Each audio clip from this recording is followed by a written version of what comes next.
Загляните в свои семейные альбомы.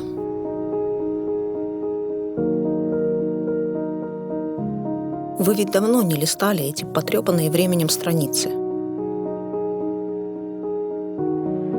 В них забавные и милые дети, девчонки с бантами, мальчишки с чубчиками.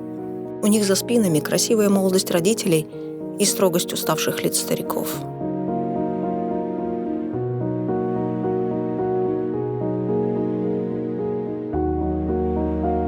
Черно-белые кадры, словно временные капсулы, переносят нас в прошлое. Унылый пейзаж на настенном полотне, скудная ваза на пьедестале сменились цветными фотографиями с отполированным интерьером советского фотоателье. Каждый новый лист фотоальбома — еще один год жизни, снимок счастья и праздника.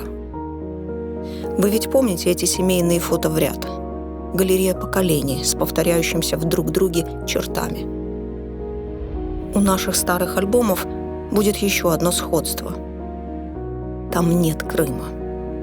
В них сотни кадров с подписью «Привет с Урала», «Алма-Ата-65», красивые кадры советской молодости родителей с аккуратно выведенной рукой фотографа надписью «Черчик, дом отдыха, 10 лет октября». Но вы не встретите в наших альбомах снимки с подписью «Хартанам Бахчасында», где бы светилось от счастья загорелое лицо ребенка в лозах старого виноградника. У нас нет фотографий нескольких поколений семьи у дома прадеда.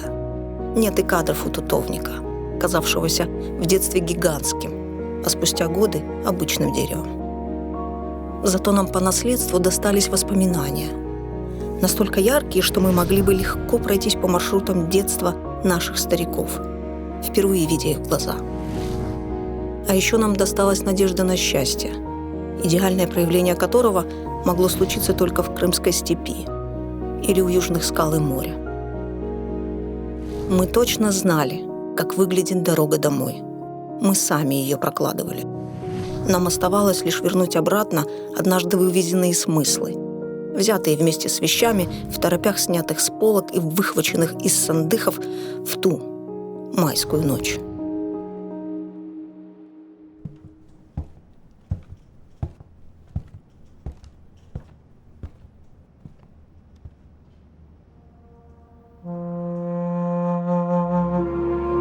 У этих вещей свое место не только в нашем доме. Они и часть семейной истории, и память, и символ. Почему именно они оказались в руках тех, кто стоял под дулом автоматов у порога собственного дома, за которым их ждала неизвестность и, может быть, смерть?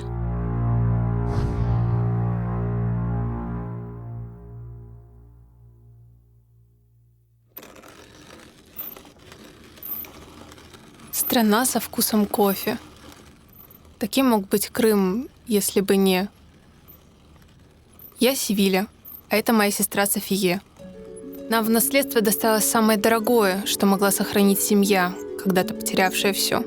Наша прабабушка Урмуз-Бетам в то утро не взяла с собой ни хлеба, ни узелка с одеждой. Под крики солдат она схватила хуран, а еще почему-то горстку кофейных зерен и дегирмен. Хуран был в каждом крымско-татарском узелке. Но почему кофе и дегирмен? Потому что мы связаны с этим ароматом сильнее, чем родственными узами.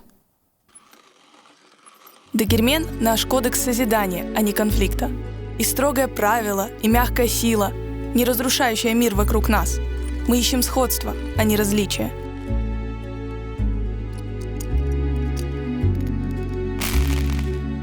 Представьте себе карту еще не советского, но уже и не крымско-татарского Крыма. Она буквально усыпана кофейнями. В каждом квартале каждого города. Кажется, что кофейни связывали нас какой-то особенной нитью. Это было местом встреч, где маленький софра хранил истории бесед. Каждый глоток кофе — как глоток вдохновения, побуждающий к новым открытиям и смелым мыслям. Здесь стены были свидетелями истории, написанной не чернилами, а живым словом. И дегирмену в этой важной истории отведена особая роль. В его цилиндре скрыта мягкая сила, что перемалывает зерна событий и культур.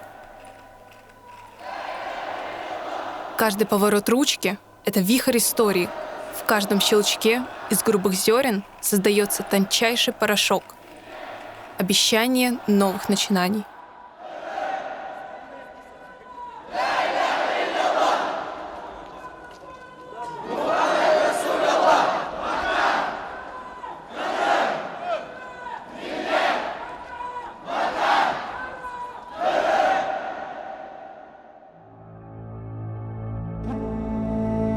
Темные времена рождают равнодушие, а сердца становятся черствыми.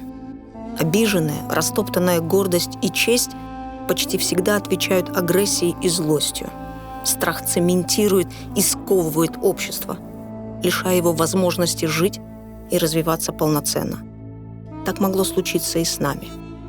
Мы могли стать одиноким и равнодушным к друг другу народом. У нас были все шансы раствориться в атеистической среде или поверить в ритуалы и идолы гражданской, советской религии.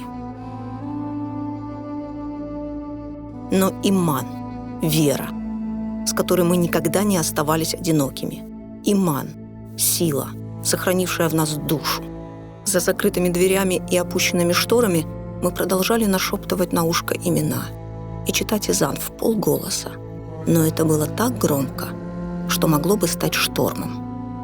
Мы не отдавали взаймы свои представления о любви, чести, справедливости и мире.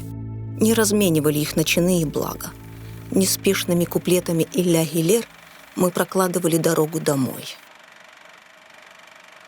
Ассалату вассалам алейки я Расул Аллах, ассалату вассалам алейки я Хабиб Аллах, ассалату вассалам алейки я Сеййидан аввалин аввал ахирин, ва салли аля джамил анбияи вал мурсалин, вальхамдулиллахи раббил алемин, Раббим Аллах рахметин olsun.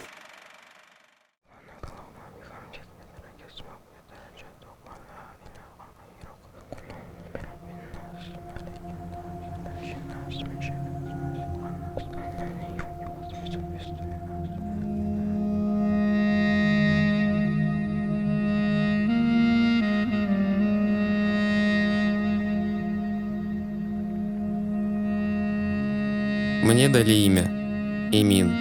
Негромкий изан, и на ушко мне была нашептана судьба. А вместе с именем мне достался Коран, пожелчевший страницы истории моей семьи. От Сайде Хартана, которая взяла его с собой в ссылку, до Велиде, младшенькой из нас.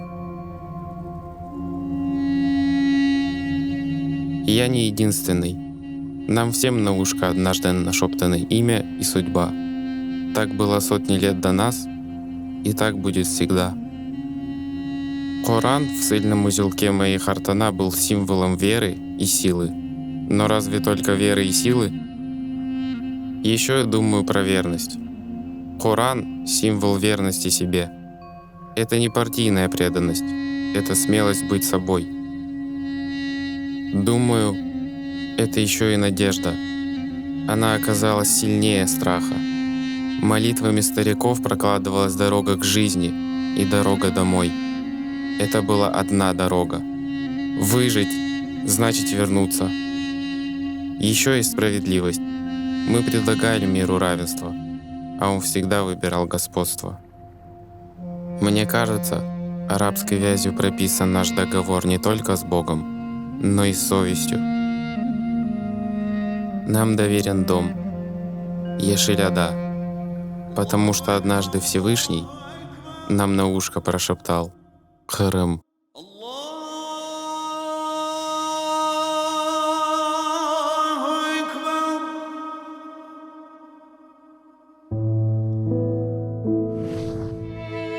Хушах, Келимлер, Безлер, Антерлер — это не просто вещи, вывезенные нами в мае 44-го.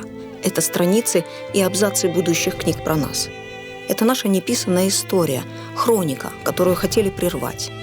Мир всегда делился на своих и чужих, а эти вещи-маяки держали фокус на своих. Женское платье играло особую роль. Каждый вышитый узор, каждая нить, каждая складка платья хранила сложный разговор времен. Ткани и узоры были палитрой, где смешивались наши чувства, краски, в которые мы окрашивали мир. Поэтому мы знаем, как говорило счастье. Оно смущенно щебетало ярким цветом. а грусть всегда была светлой и однотонной.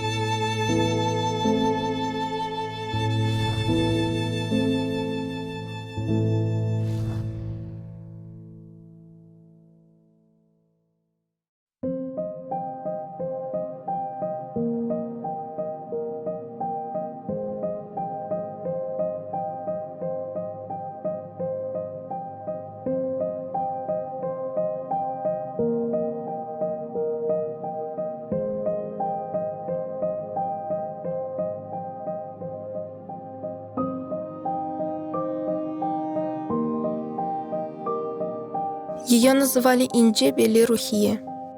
Старшая сестра моей Васфие Таптам. Она погибла на лесоповале, на Урале. Ей было всего 16, а это платье из ее приданного. Она сама его сшила. Ему уже 80 лет. Но оно так и осталось нетронутым. Теперь это память о ней. В каждом стежке здесь тепло ее рук, что крепко держали нить. Рухие сшивала свою судьбу, где каждый шов — цель, а каждый узор — клятва. Сверху, аккуратно по плечу, строгий силуэт фигуры. Эти линии, как наше правило, несгибаемы и не подвластны времени. И этот крой подола — крепкий и свободный. Платье такое одновременно строгое и меняющееся. Мы ведь тоже менялись, иногда приспосабливались, но чаще боролись. А посмотрите на этот эль-хапы, под кажущейся простотой и сложность, и изящество, как будто бы узор устройства нашей маленькой страны.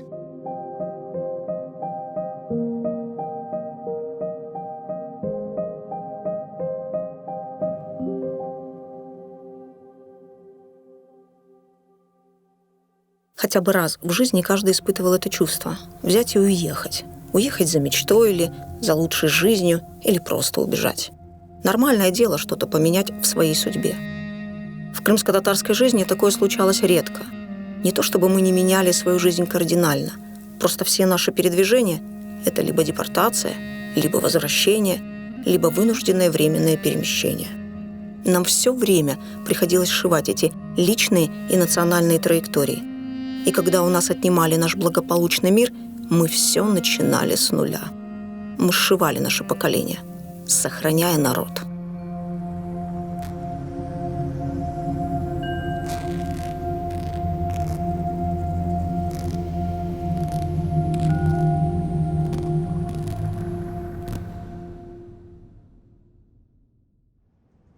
Қырымдан анам-бабам насыл авдет олғанларыны мен білмейм. Менден Қырымдан ғайры башқа evim yok ve hiçbir vakit olmadı. Bütün hatırlarım tuğan yerimle bağlı. Hatta Kırım Tatar yaşayışı yarımadadan haydadır dışılacağına tasavvur etip olamayım. Lakin bugünkü günde ayrılık dersine acele surette öğrenmege gerekim. Halkımız için bu yana ders değil, çünkü bir vakitler öğrengen edik.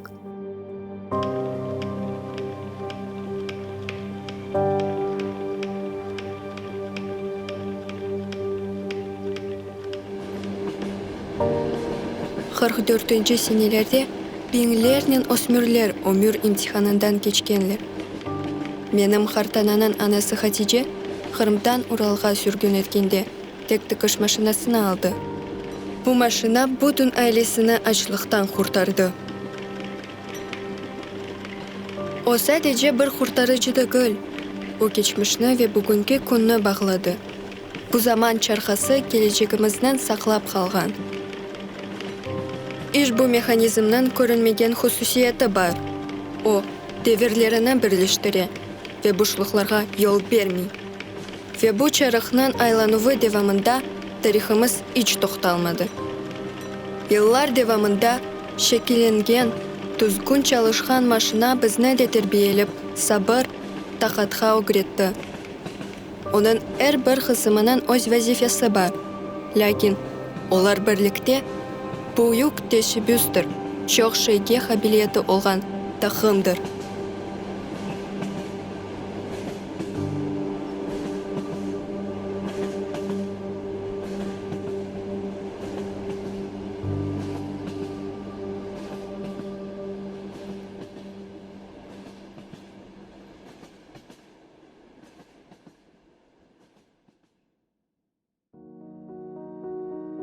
Сейчас остаться незамеченным, не попасть в объектив всевидящего ока практически невозможно. Но в то же время сжечь рукописи становится все сложнее и сложнее. Мы уже собирали сожженные страницы своей истории. Корявым почерком и дрожащей рукой старики писали дневники своей жизни в Крыму. Немного смешная, но точная схема расположения домов в деревне с аккуратно выведенными буквами имен соседей над квадратиком проекции дома. Условные границы Мали с звучными названиями, рассказывающими, чем жил квартал, чем занимался. А еще списки сел и жителей, мини-перепись, ревизия человеческих душ. Десятки строчек школьной тетрадки. И почти на каждой клеточной страничке песня.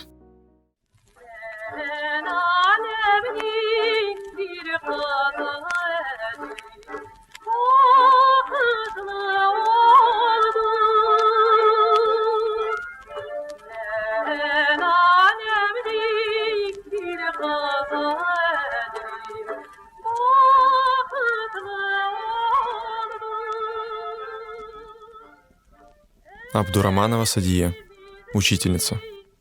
Она очень любила петь, и, наверное, поэтому отец подарил ей патефон. Убегая от ужасов войны и своего родного Ахманая, она взяла лишь его, пластинки к нему и немного вещей. А май 44-го настиг ее в Ислам-Тереке. В ссылку Садия Оджа снова взяла лишь патефон и пластинки. Солдаты выкидывали его, люди покачивали головами. Сумасшедшая! А она упрямо подбирала свой патефон, не желая расставаться с ним. Потом, в далеком от Крыма Красновишерске, за закрытыми дверьми и плотно задернутыми шторами, Садия Оджа проводила с детьми уроки крымско-татарского. Давала начальное образование, разучивала песни. Это бесконечная музыка пластинки. Потрескивающий шорох иглы соединял невидимыми нитями людей и традицию. Негромкими песнями сшивал годы. Никто не скажет точных цифр, но сколько судеб изменил этот патефон. Жесткий диск народной памяти, который мысленно возвращал в Крым.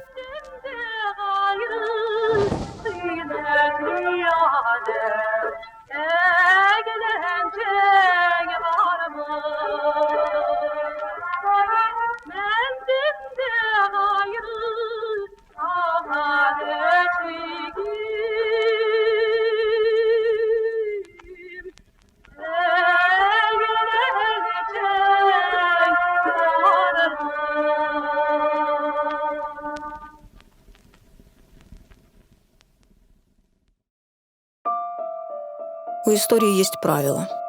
Она возвращает вам то, чем вы ее наполнили. Она как зеркало, отражает все наши поступки и решения. И если вы вписали в ее страницы понимание и уважение, она ответит вам равенством и справедливостью. Но если вы оставляете лишь следы разрушений и конфликтов, то будущие поколения унаследуют агрессию, а в итоге и забвение. Мы выжили благодаря нашим неписанным правилам. Истории, сохраненные в негромкой молитве, в мягкой силе дигермена, в узорах платьев, в тетрадках с песнями и швейных машинках. Все эти вещи имеют голоса. Они сложили наш портрет, характер, преодолевший страх и боль. Мы снова говорим. Говорим голосами своих детей и внуков. Мы снова шепчем на ушко имена. И громко звучит эзан, теперь уже в память сохранивших нам жизнь.